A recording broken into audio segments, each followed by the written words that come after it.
The GM Dominance Philip Hughs version. This model kit is a P Bandai version of a P Bandai kit. And in all actuality, many of these kits that share the same DNA are mostly P Bandai GMs. They are all derivative of the MG Gundam RX-7A2 version 2.0. They pretty much share all the frame and DNA of that model kit, which is a good kit. I don't much like the feet. And then I look back on it, I really should have customized that. But, hindsight is 2020, am I right? Philip Hughs is a character from the Blue Destiny side story mission that can be found on the Sega Saturn. Many of these ace pilots that you'll see get their own P Bandai kit that you've never heard of are pretty much from the Gundam games you probably never got to play. And as a girl from Jersey used to say to me, it sucks to suck. Philip Hughs is described as a cheerful, talkative ace pilot who has a problem with authority. Think of him as a version of me. Oh wait, I'm not very cheerful. Scratch that. But he's definitely an ace. Not an ace that I know much about. The kit in and of itself is actually a blue-gray color. Not to be confused with the Lido Wolf color scheme, who was also an ace pilot in the 1 Year War. Isn't that kind of strange? Some of these aces have the same designs. The Philip Hughs GM Dominance is just basically his customized version of the GM Dominance. He's an ace pilot, therefore he gets special bells and whistles, but not that much. Think of the GM Dominance as kind of like, I don't know, a Shelby Mustang. Sure, it's better than a Mustang, but it's still just a Shelby. And a Shelby will never touch an Enzo Ferrari, which is what a Gundam would probably be considered. The overall look of the kit is pretty cool. I mean, frankly, if you love the GM Dominance, you'll love this. And it shares all the same DNA as the Stormbringer, which was a GM Dominance converted into a Gundam, if I recall correctly. Don't shoot the messenger. It's hard to keep up with all this sort of side story lore.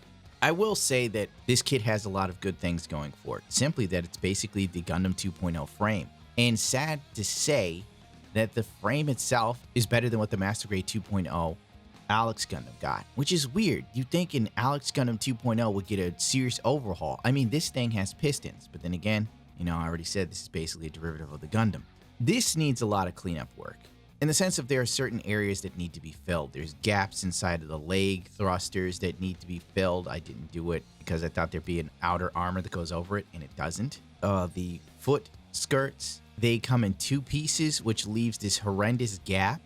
And I unfortunately assumed something was going to go over that as well. Had I known this was going to be the case, I would have glued them together and said to hell with it. You know what?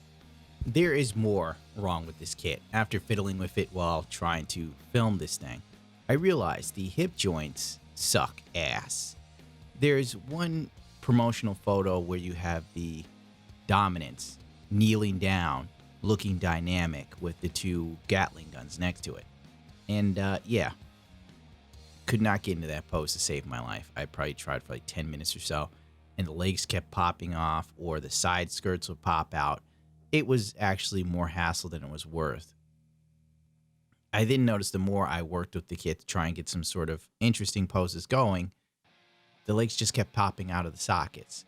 A cool looking kit, but it's definitely recommended for someone that really loves the design, because frankly, due to the fact that the Philip Hughs version is basically $132, which is around $34 more than the normal GM Dominance. This is because there's so much plastic in the box. Due to the nature that this kit is basically a recolorized version of the original Dominance with some extra Gatling guns thrown in, it's a lot of plastic, and Bandai charges by the plastic. There's so many spare parts in this box, it's not even funny. There's a lot of plastic that you will get no use out of unless you are someone who paints or does kit bashes, or if you have a diorama of, like, I don't know, a battle area, then a lot of these parts be useful. I mean, there's an entire GM head in there, there's some extra bits. The only thing that rivals this in plastic parts is the Shenanju Stein narrative version. But it's obvious the Shenanju Stein narrative version has less plastic than the GM Dominance Philip Hughs version, because the Stein is like $70. This is $140. And not a lot of people have the money to burn. So it's a very expensive kit simply because Bandai just sort of recycled parts over and over again and just threw a different color on it. In the end, you eat the cost. And if you really, really like this kit, you're screwed. Unless, like, you know how to build your own stuff, then I guess you could get a normal dominance. But I don't know. I'm not even doing a real review of the kit itself. There isn't much to say. You've seen one dominance, you've seen them all. All of the same gimmicks from the original GM dominance and the Stormbringer are here. You could, for all extensive purposes, build the original dominance if you want it. Except it doesn't have the dominance shield in the box. Too bad. That would have been a cool extra something. Like, that's something I would have taken and painted. Figures, the one part I wanted they didn't throw in. The cockpit is rudimentary. The shoulder armor, it's a little to be desired. The simple fact of it falls fairly easily. The design of the Gatling guns hanging on the back. It does look cool, but it adds extra weight to the back. Yes, the model kits can support it, but you know, that extra weight makes it easy for tipping over. I can't really say too many bad things about it. The only real issue here is the price. That is the only thing I can find any real fault with. Nothing here bothers me and nothing really stands that far out. Maybe if you're a fan of the dominance, you would disagree with me. Yeah, you do say it is a cool kit, but it's not that cool to warrant the price. I think that's the problem I have with it. Granted, since I'm a YouTuber and I've sold my soul to Susan Wachowski, and New Type HQ is in my corner, I can get my hands on these more expensive bits without, you know, bleeding the wallet dry. But for the average person, it's real steep. And the part separation is pretty good, but seam lines on something this expensive, I feel is inexcusable. That's just me. It's fine for like a $40, $50 kit maybe. It was fine for the Gundam 2.0, which is a $44 kit. But when the price jumps up by almost $100, you start to question things. And really, you're just paying for a slight variation of the same thing over and over. I forgot to say, the Gatling guns come out and go on their own little stand. That's pretty cool. Unfortunately, there is no LED mechanic. The LED you see inside of this kit, I added myself. Overall, it is what it is. If you have the GM command type, you've got this kit. If you have the GM command type space, you've got this kit. If you have the GM sniper, you've got this kit. If you got this Stormbringer, you got this kit. The one thing I can say about this is Bandai has recycled the living hell out of this thing. Hey, my God. I mean, it's still a good design, but Jesus Christ. How about you guys give me a perfect grade Sinanju and I'll let it slide? I mean, really, you have, if you don't know Gunpla model kits, then you don't know how many times this kit's inner frame has been recycled, and many of the parts are just slight variations. But I guess it makes sense. It's a mass-produced kit, so obviously, realistically thinking, the Federation would be trying to save money by just revamping things. And if you look at the motorcycle world, look at the Yamaha R6. Literally, the engine has not changed since 2006.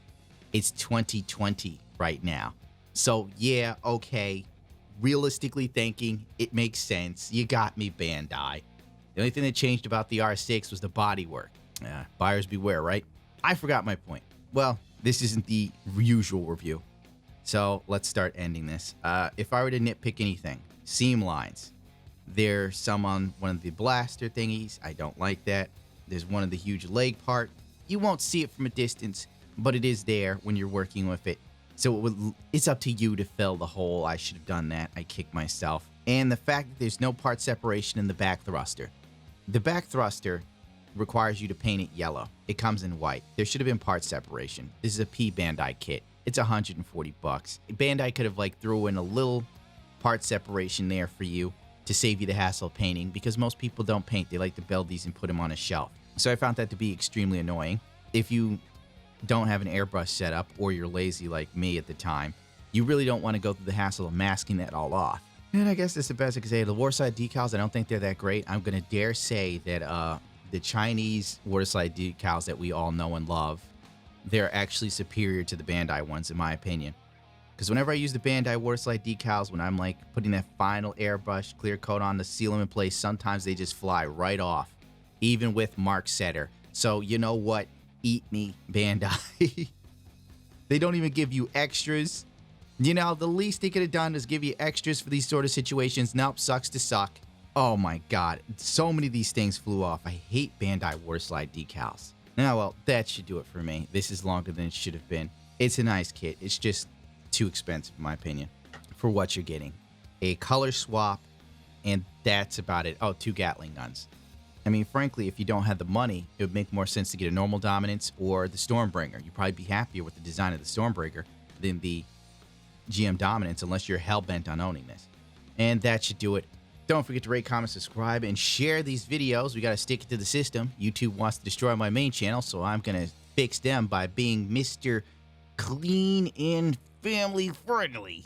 By the way, thanks to New Type HQ for sponsoring the channel. Without them, a lot of these reviews wouldn't be possible. A lot of them, honestly. Or they'd be a whole lot slower.